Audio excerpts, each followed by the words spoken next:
No, además, doctor, no me acuerdo los demás. Ya. Oye, Elías, ¿y cómo te sacaste 18 en esa subsanación, Elías? Increíble. Edwin Pacheco. Pacheco Presente, Troncoso. doctor. Presente. Ya. 3 patologías que produzcan hipertrofia ventricular derecha. Derecha, cor pulmonar, hipertrofia pulmonar, también cardiopatías ¿Cómo va la congénitas. hipertrofia pulmonar, doctora? ¿A qué se refiere? No, no hipertrofia, doctor, hipertensión, perdón, disculpe. Y embolia pulmonar. No sea jugador. Usted me dice cor pulmonar y puede ser por hipertensión pulmonar. Una. Sí, cardiopatías congénitas, embolia ¿Cuáles? pulmonar también. ¿Qué Encefalopatía cardiopatías congénitas? estenosis. Ya, más o menos, doctor, ya. Usted tarda, y eso que no le estoy pidiendo que muestren sus cámaras, doctor, ya tarda mucho, ya asumo que está leyendo. Muy bien. Rivera Sota. Presente, doctor. Ya. 5 condiciones asociadas a hipertensión arterial. Sería lo que es sedentarismo, obesidad, consumo de sal. ¿Perdón? Consumo de sal. ¿Aló? 1. Bajo peso, lo que es al nacer. 2.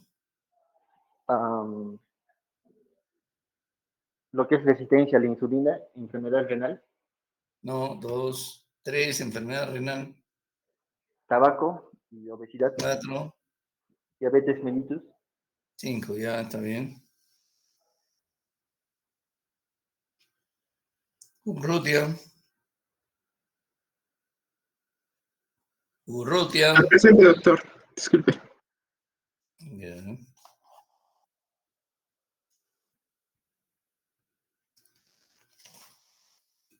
¿Cómo influye la sal en el desarrollo de hipertensión arterial? Fisiopatológicamente hablando. Se podría decir de que la sal va a aumentar la retención de agua, doctor, y esa retención de agua a su vez va a producir un aumento de la precarga, doctor, y la precarga es parte de lo que va a consistir el gasto cardíaco, y el gasto cardíaco más la resistencia periférica van a aumentar a su vez, van a ser los que van a aumentar la presión arterial por el aumento de la precarga producido por el aumento de aumento de aumento de retención de Está agua usted por el aumento de palabreando. sodio. El primer mecanismo que usted menciona, está usted palabreando, doctor. No funciona completamente, es absolutamente teórico. Villegas, Valenzuela. Presente, doctor. Ya. ¿Cómo influye la sal en el desarrollo pues, de hipertensión arterial? No sé, doctor, no. Ya, eso está mejor. Oiga, doctor, usted nunca recuerda nada, ¿no? Es su segundo oral y mal también.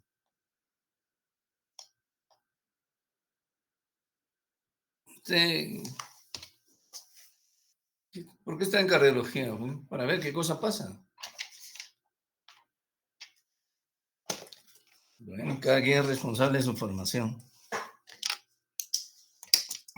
La respuesta es muy sencilla respecto de eso, y lo hemos explicado. Cuando hay un exceso de consumo de sal, la homeostasis de sal se mantiene en base a ¿qué? A un aumento de su excreción. El aumento de la excreción de sodio se mantiene en el ser humano básicamente por un aumento de la presión arterial, y ese mecanismo se llama presión natriuresis. A mayor contenido de sodio, doctor Urrutia, en sangre, mayor presión arterial. Y el ejemplo más clásico de eso es la insuficiencia renal, en el cual se retiene sodio y aumenta la presión arterial. Y es volumen dependiente.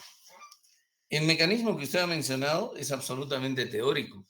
¿Por qué es teórico? Porque al final los hipertensos tienen el gasto cardíaco normal o incluso ligeramente disminuido y la resistencia vascular periférica incrementada.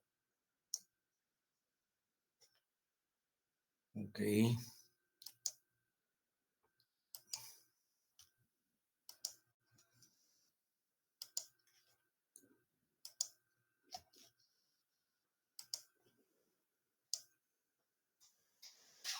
Muy bien, hablemos de insuficiencia mitral. ¿Qué es insuficiencia valvular?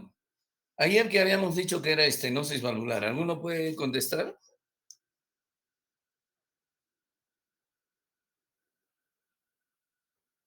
¿Nadie?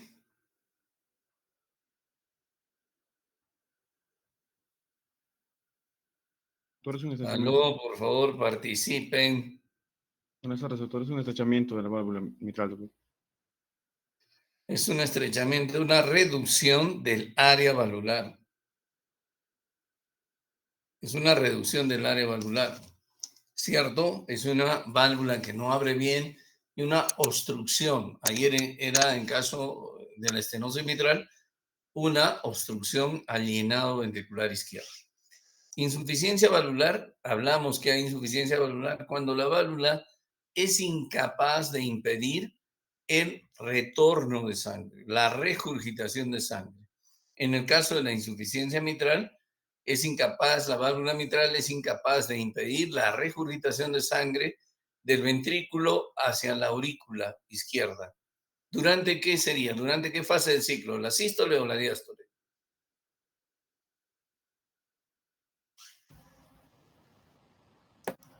Sístole. Hablen. ¿Quién dijo? ¿Quién dijo sístole? Yo, doctor. ¿Quién dijo sístole? ¿Su nombre, doctora? Milagros ¿Quién es Escobedo. yo? ¿Perdón? Milagros Escobedo. Ya, muy bien. Está bien, es correcto. Durante la sístole. Entonces, la insuficiencia mitral consiste en la incapacidad de la válvula mitral de impedir la regurgitación de sangre del ventrículo hacia la aurícula izquierda durante la sístole. A diferencia de la estenosis mitral, en la cual la etiología o las causas de estenosis mitral se restringen a causas muy, muy contadas, la insuficiencia mitral más bien tiene una mayor cantidad de etiologías o de procesos patológicos que pueden producir insuficiencia mitral, que pueden producir esta regurgitación mitral, afectando las diferentes estructuras que conforman el aparato valvular mitral, como son el anillo valvular mitral, las cuerdas tendinosas, los músculos papilares, el músculo cardíaco, las valvas de la válvula mitral. Entonces, cualquiera de estos 5 componentes del aparato valvular mitral pueden afectarse y pueden producir insuficiencia mitral. Por lo tanto, las causas de insuficiencia mitral son bastante más variadas que en la estenosis mitral. Podemos dividir a las causas de estenosis mitral en causas agudas y crónicas, ¿no? Dentro de las causas agudas está la endocarditis infecciosa, la ruptura del músculo papilar, como ocurre en el infarto agudo del miocardio, especialmente del músculo papilar posteromedial, porque tiene una irrigación muy especial. La ruptura de las cuerdas tendinosas, por ejemplo, como ocurre en el prolapso de válvula mitral o en la endocarditis infecciosa aguda. En el prolapso de válvula mitral se puede sobreponer una insuficiencia mitral aguda sobre una insuficiencia mitral crónica, porque el prolapso de válvula mitral es una causa de insuficiencia mitral crónica. Y si se rompe, entonces esa insuficiencia mitral se agudiza como consecuencia de una ruptura de la cuerda tendinosa. La endocarditis infecciosa también puede causar ruptura de endocarditis de cuerda tendinosa. Y un trauma cerrado del tórax también nos puede producir ruptura, compromiso de cualquiera de las estructuras de la válvula mitral. Luego está la insuficiencia mitral crónica, que conviene clasificarla en primaria y secundaria, ya que desde el punto de vista pronóstico, tratamiento, desde el punto de vista de pronóstico y tratamiento, el manejo es sumamente diferente. Primaria, entonces vamos a conocer a todas aquellas afecciones que en forma crónica atacan a la válvula mitral. Y secundaria, conoceremos a la insuficiencia mitral que se produce como consecuencia de la dilatación del ventrículo izquierdo. Dentro de las causas primarias están las congénitas y están las adquiridas. Dentro de las causas congénitas, por ejemplo, están la comunicación interventricular tipo canal o el defecto del canal aurículo-ventricular, están los orificios de las valvas de la válvula mitral, conocidos como CLET, que permiten la regurgitación y que son frecuentes, por ejemplo, en la comunicación interauricular tipo ostium primum, o son frecuentes en los defectos de los cojines endocárdicos. También dentro de las congénitas podríamos contar con el prolapso de válvula mitral, el síndrome de Barlow, que prácticamente es lo mismo, o la degeneración mixomatosa de la válvula mitral, que está genéticamente determinada. Dentro de las causas primarias de insuficiencia mitral crónica también está la cardiopatía reumática, es decir, la fiebre reumática puede dejar como secuela tanto la estenosis como la insuficiencia mitral o la doble lesión mitral. La endocarditis infecciosa curada también nos puede producir insuficiencia mitral y la radiación, la radioterapia, a veces hecha por una serie de afecciones a nivel torácico, nos puede producir lesión de los componentes del aparato valvular mitral y con ello insuficiencia y a veces cierto grado de estenosis valvular mitral. La insuficiencia mitral secundaria, ¿no es cierto?, está en relación a todas aquellas condiciones que nos producen dilatación del ventrículo izquierdo y con ello dilatación del anillo, las valvas coaptan mal y el paciente desarrolla insuficiencia mitral, pero de tipo secundario. De hecho, esta alteración la hemos mencionado cuando hemos hablado de insuficiencia cardíaca. Esto es bastante frecuente en la cardiomiopatía isquémica, en la dilatada. Hay insuficiencia mitral en la cardiomiopatía hipertrófica. La fibrilación auricular crónica puede producir dilatación de la aurícula izquierda y con ello dilatación del anillo y favorecer insuficiencia mitral. Luego también está la calcificación del anillo valvular mitral con extensión hacia las valvas, lo cual es frecuente, más frecuente en las mujeres con lupus eritematoso sistémico y en aquellas personas con insuficiencia renal. Algunos ejemplos de esto, este es el prolapso de válvula mitral, en el cual ustedes ven una valva posterior de la válvula mitral con configuración en paracaídas. Es una causa muy frecuente de insuficiencia mitral crónica. En este ejemplo, ustedes pueden ver además la ruptura de una cuerda tendinosa y es cuando hablamos de una insuficiencia mitral aguda sobreagregada a una insuficiencia mitral crónica. Obviamente, este paciente, como ven ustedes, obviamente no sobrevivió a este evento. Esta es una ruptura del músculo papilar como consecuencia de un infarto, ¿no? De un infarto. Como hemos dicho, el que con mayor frecuencia sufre la ruptura es el músculo posteromedial, el músculo papilar posterior.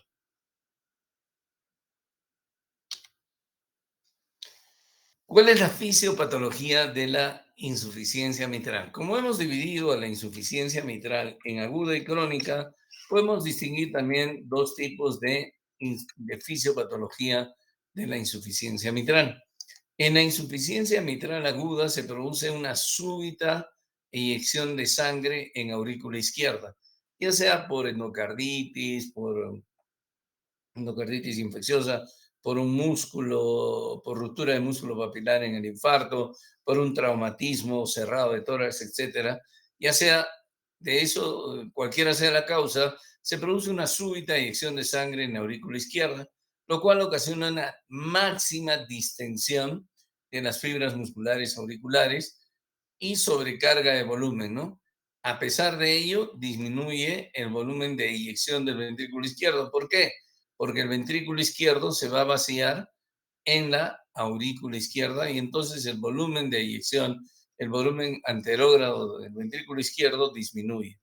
Cae el gasto cardíaco. En la insuficiencia mitral aguda, la distensibilidad de la aurícula izquierda es normal o está disminuida. Eso lo venimos diciendo desde que hablamos de soplos, ¿no es cierto? Como consecuencia de ello, la presión a nivel auricular izquierdo aumenta muchísimo en la insuficiencia mitral aguda. Y esta presión se va a transmitir en forma retrógrada hacia los pulmones,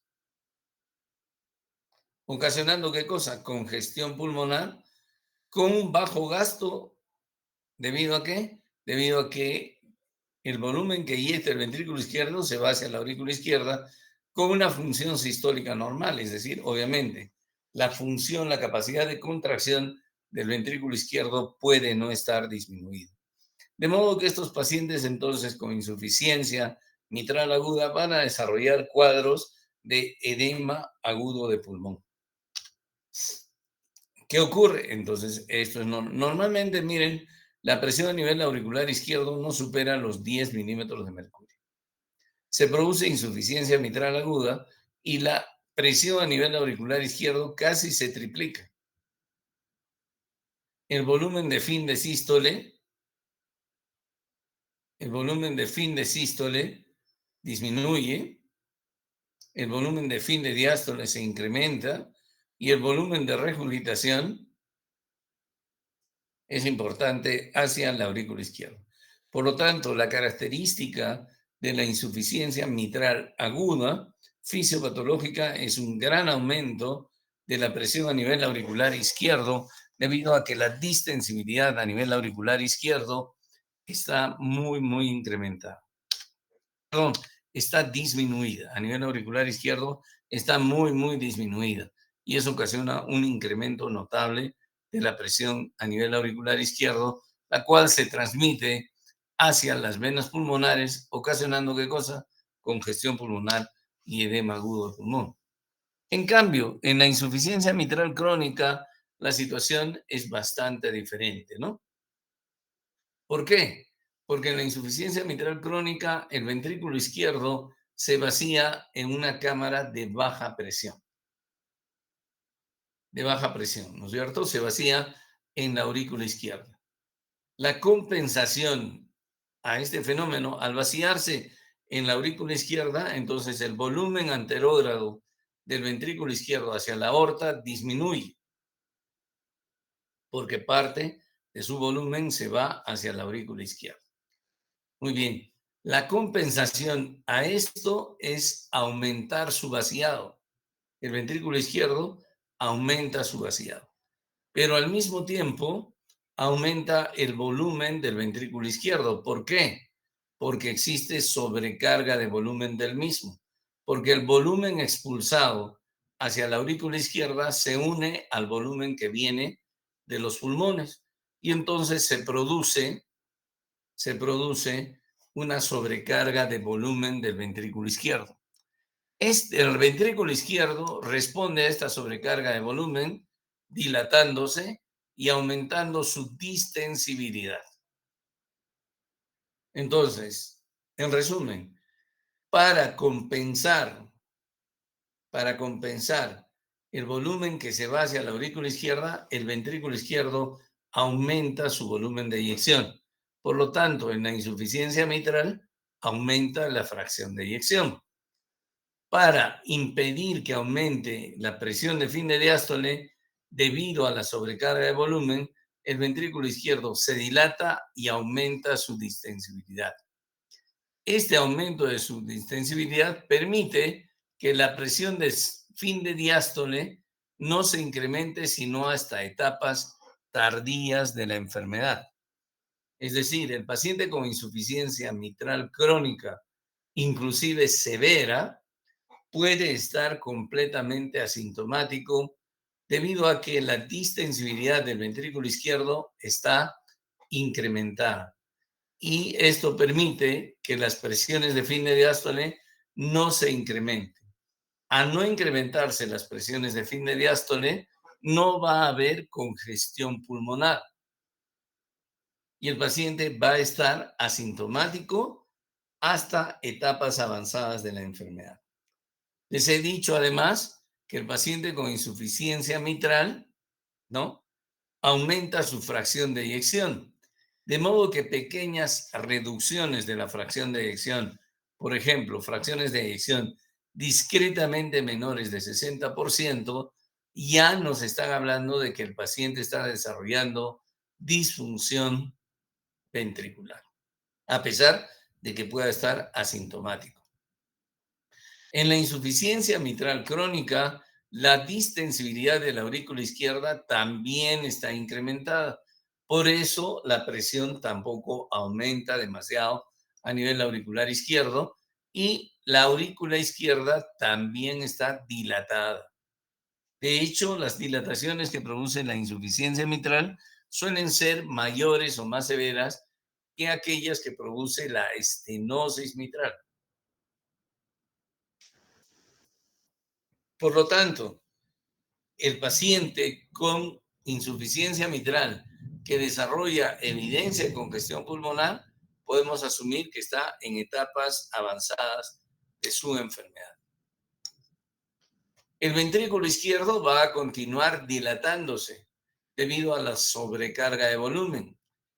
Y mientras se dilata, aumenta el volumen de fin de sístole, el volumen de fin de diástole y la presión de fin de diástole. Cuando esto ocurre y ya la dilatación del ventrículo izquierdo llega a su límite, lo mismo que la distensibilidad, aumentan las presiones de fin de diástole y se produce congestión pulmonar y el paciente desarrolla todos los signos de insuficiencia cardíaca. La dilatación del ventrículo izquierdo favorece mayor insuficiencia mitral. ¿Cómo así? Resulta que la dilatación ventricular izquierda dilata el anillo valvular mitral y esto desplaza a la valva, especialmente posterior de la válvula mitral, hacia atrás, impidiendo una adecuada coaptación de las valvas al momento del cierre o al momento de la sístole. Por lo tanto, la insuficiencia mitral se dice que genera más insuficiencia mitral. En la insuficiencia mitral compensada, entonces, en resumen, tenemos esto. La aurícula izquierda está crecida, su distensibilidad está aumentada, lo mismo que la distensibilidad y la dilatación del ventrículo izquierdo. Esto trae como consecuencia que la presión a nivel auricular izquierdo no aumente demasiado. Cuando estos mecanismos compensatorios de dilatación y aumento de la distensibilidad, sobre todo el ventrículo izquierdo, no son suficientes, entonces aumentan los volúmenes de fin de diástole, aumenta el volumen de fin de sístole que se queda a nivel ventricular y aumentan las presiones de fin de diástole. El aumento de la presión de fin de diástole se transmite hacia la aurícula izquierda y esto hacia los pulmones, ocasionando ya congestión pulmonar e insuficiencia cardíaca. Entonces, el cuadro clínico de la insuficiencia mitral aguda es el cuadro clínico de edema agudo de pulmón, ¿no? La insuficiencia mitral aguda. Además, veremos que algunas cosas podemos encontrar la auscultación en el paciente con insuficiencia mitral aguda. Pero el paciente con insuficiencia mitral aguda va a desarrollar edema agudo de pulmón. En cambio, el paciente con insuficiencia mitral crónica, sobre todo leve a moderada, puede estar asintomático por mucho tiempo, debido a que la distensibilidad incrementada del ventrículo izquierdo impide que aumenten las presiones de fin de diástole y el paciente no desarrolla disnea.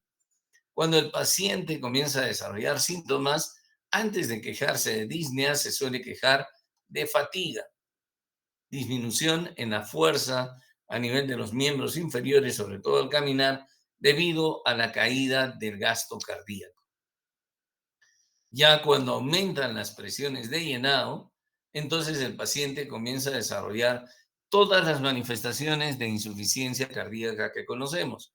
Una disnea progresiva, al inicio a esfuerzos mayores que los habituales o menores que los habituales, llegando a disnea de reposo o disnea paroxística nocturna.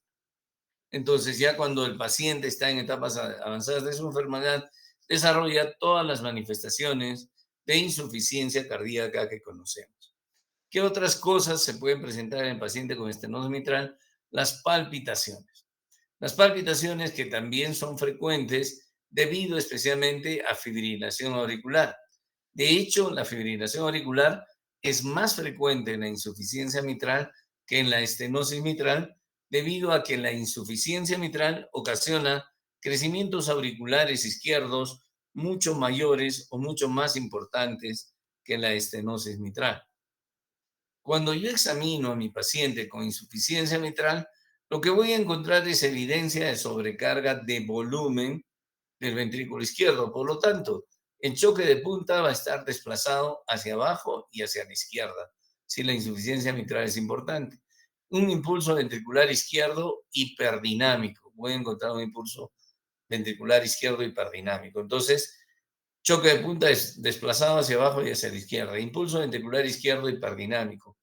La presión arterial suele ser normal, mientras que el pulso cardíaco, el pulso arterial, suele tener una característica de Zeller. Puede ser Zeller, aunque no tanto como la insuficiencia aórtica, pero puede tener un pulso Zeller. A la auscultación, lo común es que encontremos un primer ruido disminuido. En la insuficiencia mitral crónica severa, el segundo ruido está desdoblado, pero en forma fisiológica. Hay un desdoblamiento amplio del segundo ruido en forma fisiológica debido al cierre prematuro de la válvula mitral, porque el ventrículo izquierdo se vacía rápidamente. Entonces, un desdoblamiento amplio y fisiológico del segundo ruido, lo que me muestra que la insuficiencia mitral es severa. Luego puedo encontrar tercer ruido, no necesariamente que signifique que el ventrículo está fallando, puede ser que esté fallando, pero en una insuficiencia mitral crónica severa puedo encontrar tercer ruido también.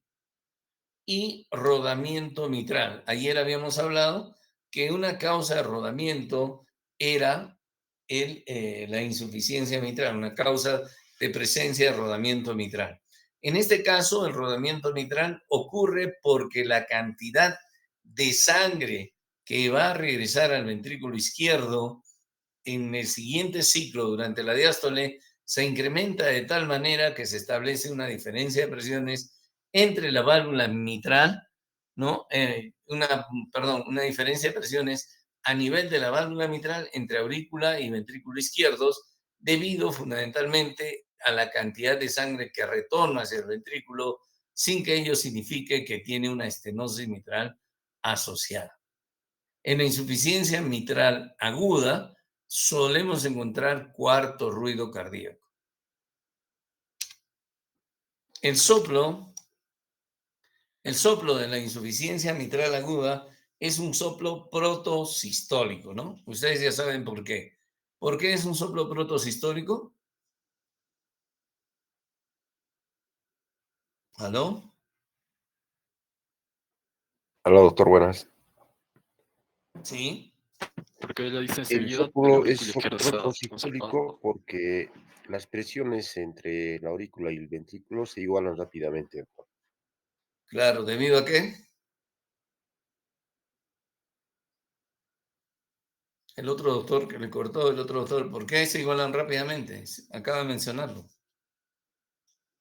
Porque la distensibilidad del aurícula izquierdo está conservado. ¿Es normal o está disminuido? Realmente disminuido. Por eso es que también la presión aumenta. Y como aumenta la presión en la aurícula izquierda, como dice el doctor Moreno, rápidamente es igual a la diferencia de presiones y desaparece el soplo. Es la insuficiencia mitral aguda, entonces el soplo es protosistólico. En cambio, en la insuficiencia mitral crónica, el soplo es holosistólico o en barra. Holosistólico o en barra. Y puede dirigir, la mayoría de veces se dirige hacia la axila, ¿no? La mayoría de veces. Cuando la causante de la insuficiencia mitral es la valva anterior, como ocurre muy frecuentemente, pero ocasionalmente la causante de la insuficiencia mitral es la valva posterior y en este caso se dirige hacia la base y nos puede hacer confundir con un soplo de estenosis aórtica. Hay que tener en cuenta eso, ¿no? Entonces, choque de punta, desplazado hacia abajo, hacia la izquierda, impulso ventricular izquierdo hiperdinámico, pulso ligeramente Zeller y soplo holosistólico en la insuficiencia mitral crónica, en la aguda protosistólico, asociado a presencia de cuarto ruido. En cuanto a los exámenes auxiliares, ¿no? Cuando tenemos un paciente en ritmo sinusal, entonces vamos a encontrar también evidencia de crecimiento auricular izquierdo, ¿no? Ya si el paciente desarrolla hipertensión pulmonar, puede haber crecimiento biauricular. Sin embargo, es muy frecuente que el paciente con insuficiencia mitral tenga en su electrocardiograma esto, ¿qué cosa es? Fibrilación auricular. Complejos QR, ausencia de ondas P, ondas F minúsculas, complejos QRS que se repiten a intervalos irregulares típicos de fibrilación auricular. Por lo demás, el paciente puede no tener cambios importantes en el complejo QRS o puede, como en este caso, tener evidencia de hipertrofia ventricular izquierda, ¿no? De hipertrofia ventricular izquierda como consecuencia de la sobrecarga que está sufriendo el ventrículo. La radiografía de tórax es un poquito más específica, un poquito mejor, donde nos muestra qué cosa. Cardiomegalia, a predominio del ventrículo izquierdo, la punta desplazada hacia abajo y hacia la izquierda, evidencia de bajo gasto porque el botón aórtico, eso que les gusta ver a ustedes, está muy disminuido y aquí podemos ver evidencia de congestión pulmonar. Nuevamente, la insuficiencia mitral crónica, otra vez, cardiomegalia, a predominio del ventrículo izquierdo, la punta desplazada hacia abajo y hacia la izquierda, el botón aórtico disminuido y evidencia de congestión pulmonar. ¿Qué dice la guía respecto de los exámenes diagnósticos que podemos pedir en el paciente con insuficiencia mitral primaria? ¿No?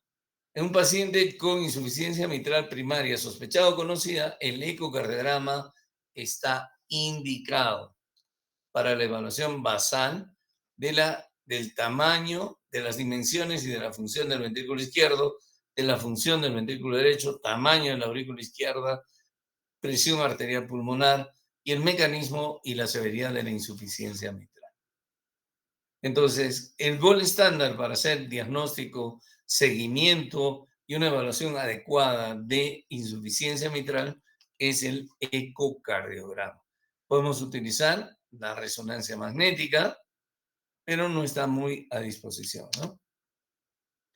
Observen aquí, tenemos diferentes ecocardiogramas donde se ve aquí una insuficiencia mitral muy severa.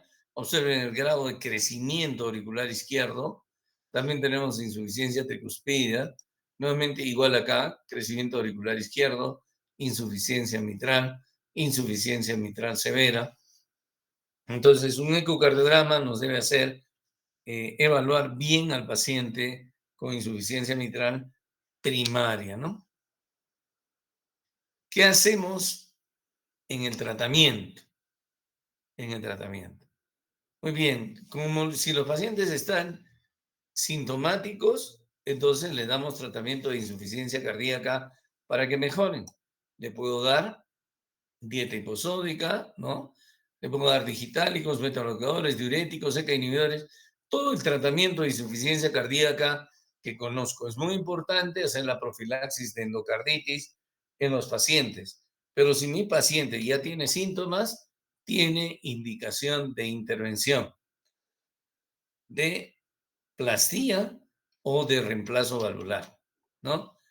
En los pacientes, entonces, sintomáticos con insuficiencia mitral severa primaria, la intervención valvular se recomienda independientemente de la función sistólica. Si mi paciente está con síntomas, ¿qué síntomas? De insuficiencia cardíaca. En los pacientes asintomáticos con insuficiencia mitral severa, disfunción sistólica. ¿Cuándo digo que tiene disfunción? Cuando tiene una fracción de eyección menor de 60 o un diámetro de fin de sístole mayor o igual a 40. Ahí se recomienda la intervención, la cirugía de la válvula mitral.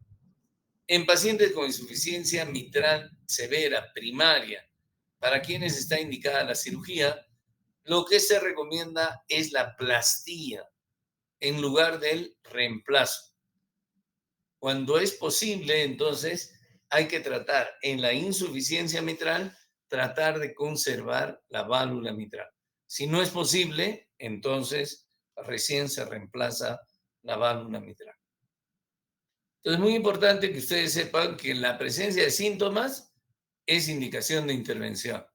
Si el paciente está asintomático, tengo que hacerle un ecocardiograma, porque hay parámetros como estos que me dicen que el paciente ya necesita cirugía. Y si necesita cirugía, lo ideal es hacer la plastía de la válvula mitral, tratar de conservarla, a menos que la enfermedad sea tan severa que necesite un reemplazo valvular mitral. ¿No? Esto es de la guía, esto es lo de la misma guía, solamente que esto es lo que aparece en el Harrison de este año. Entonces, una guía. ¿Qué hago con mi paciente que tiene insuficiencia mitral? Ok, si mi paciente tiene síntomas, no lo dudo, tiene que operarse. Si mi paciente no tiene síntomas, tengo que ver su fracción de eyección menor de 60 o el diámetro de fin de sístole mayor de 40, tiene que operarse. ¿Sí? Entonces, es sencillo. Ustedes recuerden, paciente con problema valvular, estenosis o insuficiencia sintomático, hay que operar.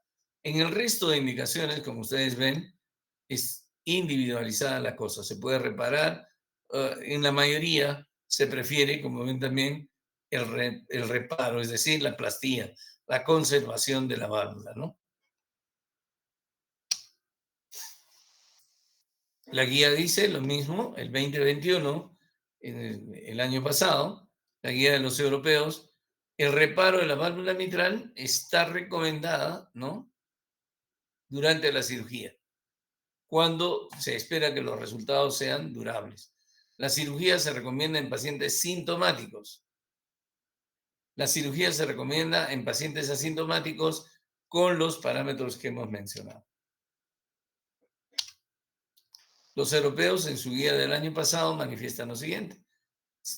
Sencillo, si el paciente tiene síntomas, sí, hay que operar, ¿no? Si tiene alto riesgo, bueno, le damos paliativos. Si no tiene síntomas, los parámetros que hemos mencionado. Si tiene esos parámetros, cirugía. De preferencia, cuando sea posible, plastía, reparar la válvula. Si no tiene síntomas, entonces hay que seguirlo. Hay que seguirlo. Muy bien. Hasta ahora hemos hablado entonces de cómo manejar la insuficiencia mitral primaria y cómo manejamos la insuficiencia mitral secundaria. ¿Cuál es la indicación fundamental de la insuficiencia mitral secundaria? Entonces, la indicación fundamental del tratamiento de la insuficiencia mitral secundaria, ¿no es cierto?, es el manejo de la insuficiencia cardíaca mediante las guías de terapia. Pacientes con insuficiencia mitral crónica severa secundaria y estadios avanzados de insuficiencia cardíaca con fracción de eyección reducida deberían recibir el tratamiento médico estándar de las guías de insuficiencia cardíaca. Entonces, lo que hacemos con esos pacientes no es necesariamente operarlos, sino optimizar su tratamiento médico. Y se ha visto que incluso mejora la insuficiencia mitral.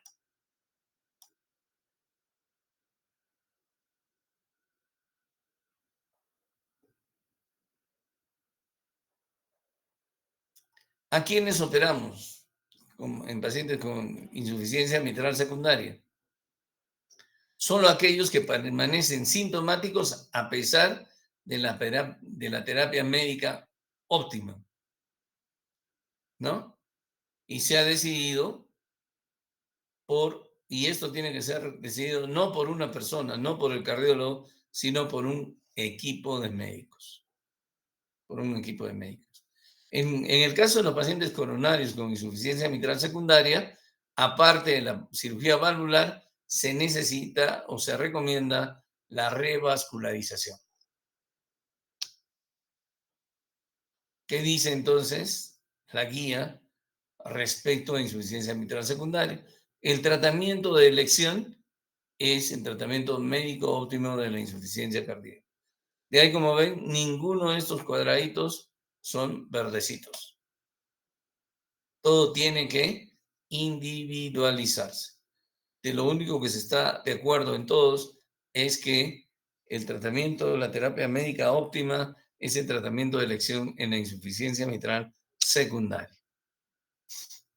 Se está intentando hacer en algunos pacientes, sobre todo en aquellos pacientes que tienen prolapso de válvula mitral, un tratamiento percutáneo para reducir su insuficiencia mitral, y se trata de poner clips de borde a borde, o sea, edge to edge, ¿no? De borde a borde en la válvula mitral, pero eso se hace en pacientes seleccionados y en una técnica muy individualizada.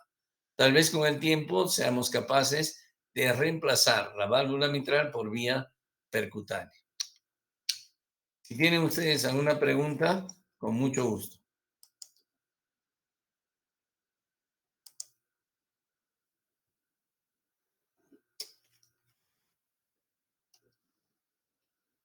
¿No hay preguntas?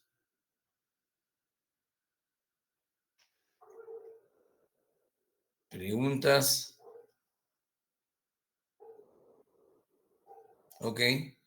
Nos vemos mañana entonces. Está bien, doctor, hasta el día de mañana. Chao, hasta mañana.